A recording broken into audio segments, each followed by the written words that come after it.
Hello, good morning dear children. This is Manik Shah. So dear children, today we shall look into the role of Parliament. So today we shall discuss about the responsibilities of the Parliament. So in my previous classes, dear children, I have already explained the role of parliaments as well as how the parliament is functioning in the nations. In democratic societies, we have seen that the parliament who is doing major responsibilities in the societies.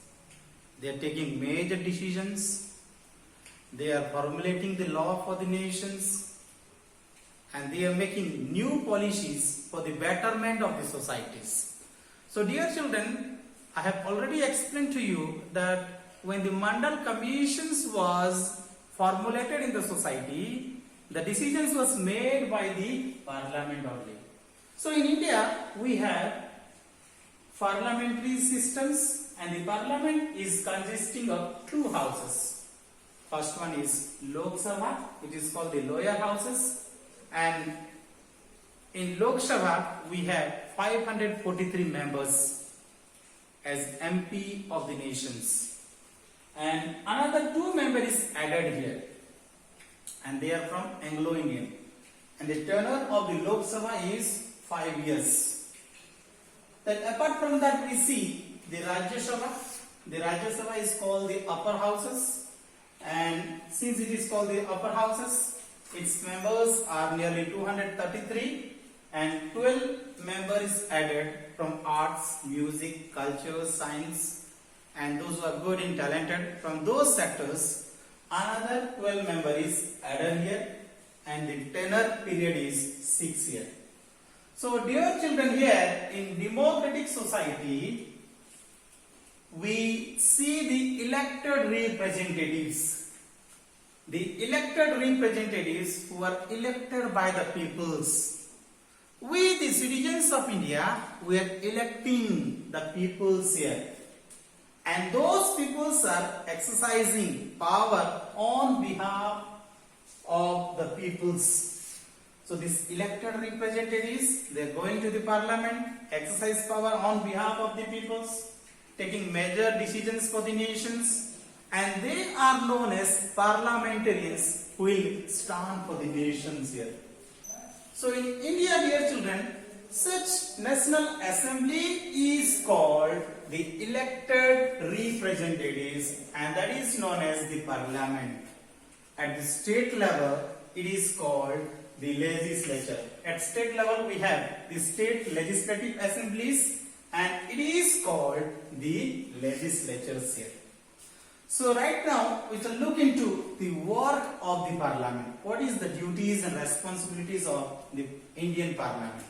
So here the Indian parliament is the final authority of the nations who used to make law for the nations, and those kind of task is called legislations. The process of making law is the process of called legislations, because we are making law for the nations, and those processes called legislations here. And the second most important duties and responsibilities of the parliament is to make law for the nations. They have the power to change the law, they have the power to abolish the law, they have a power to edify the law here.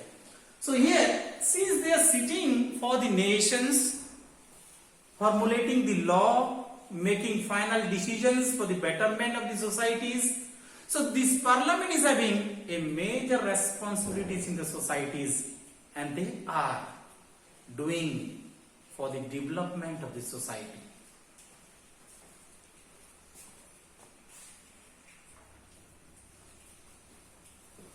So dear children, as the parliament is having the important responsibilities for the nations, they are the representatives of the nations who used to have prominent role in the societies. And the third responsibilities of the parliament is to control all the money wheel that the government is having.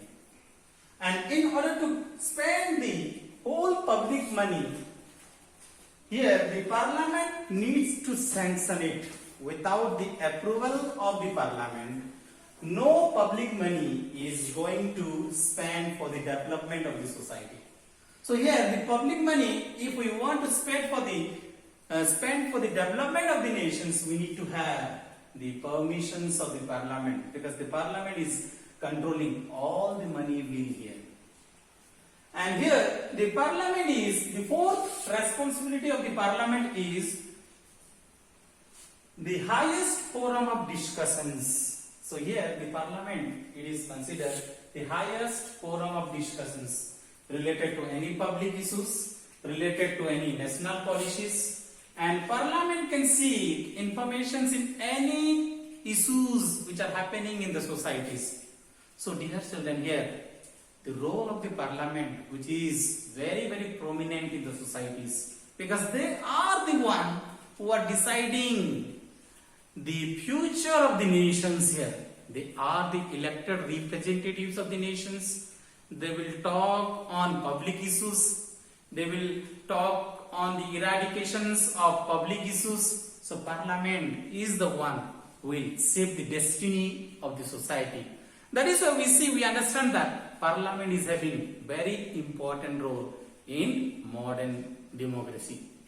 Without the help of without the help of parliaments, we cannot see the betterment of the society, because this is not the dictatorship where the direct rule is possible. It is the indirect rules where the representatives are ruling the nations here. They are shaping the destiny of the nations. They are developing the nations. And this is how, dear children, we understand that the parliament is the final authority who will talk about the development of the nations. They are the important persons who will talk about the future of the nations. Thank you so much, dear children.